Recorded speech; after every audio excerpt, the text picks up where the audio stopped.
ડીસામાં પ્રાદેશિક કલા, કુટીર ઉદ્યોગ અને સ્થાનિક અર્થતંત્રને વેગ આપવા માટે ગુજરાત સરકાર દ્વારા ₹21 કરોડના માતબર ખર્ચે તૈયાર થનારા આધુનિક અર્બન હાટનું બુધવારે ભવ્ય ખાતમુહૂર્ત કરવામાં આવ્યું છે. ડીસાના હવાઈ પિલ્લર પાસે આકાર લેનારા આ મહત્વાકાંક્ષી પ્રોજેક્ટનું ભૂમિપૂજન રાજ્યના ખાદી, કુટીર અને ગ્રામ ઉદ્યોગ મંત્રી સ્વરૂપજી ઠાકોર તેમજ વન અને પર્યાવરણ મંત્રી પ્રવીણ માળીના વરદ હસ્તે શાસ્ત્રોક્ત વિધિથી સંપન્ન થયું હતું. જોકે કેબિનેટ મંત્રી નરેશભાઈ પટેલ કોઈ અનિવાર્ય કારણોસર હાજર રહી શક્યા ન હતા. આ અવસરે પૂર્વ સાંસદ દિનેશભાઈ અનાવાડિયા, પાલિકા પ્રમુખ કૌશિકભાઈ સાધુ સહિત તાલુકા અને નગરપાલિકાના સદસ્યો અને ભાજપ સંગઠનના હોદ્દેદારો મોટી સંખ્યામાં ઉપસ્થિત રહ્યા હતા.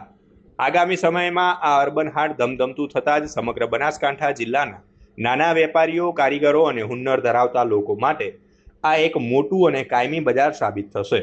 આ ભગીરથ કાર્ય બદલ ડીસા પંથકના લોકોએ રાજ્ય સરકારનો દિલથી આભાર માન્યો છે. આશરે 21 કરોડના ખર્ચે ડીસા ખાતે અર્બન હાટ બનવા જઈ રહ્યું છે. એની અંદર સ્વદેશી વસ્તુઓ જે આપણે ત્યાં જ બનતી હોય એ લોકો અહીં આવી અને રોજગારી પણ મળી શકે એના માટે અત્યંત સુવિધાવાળું, નવીનીકરણવાળું વિદેશી વસ્તુ વાપરવી, એના માટે આજે ડીસા ખાતે મોટી સંખ્યામાં લોકો જોડાઈ અને આ ડીસા ખાતે સ્વદેશી વસ્તુ મળી રહે અને સ્વદેશી વસ્તુ અહીં બને એના માટે છે. એટલે ઘણો બધો આ વિસ્તારને ફાયદો પણ થશે અને જે મોદી સાહેબનું સપનું છે એ પણ પૂર્ણ થશે કે આ વિસ્તારને ખૂબ ઉપયોગી થાય. એના માટે ડીસા ખાતે આજે અર્બન હાટનું ખાતમુહૂર્ત કરવામાં આવ્યું છે.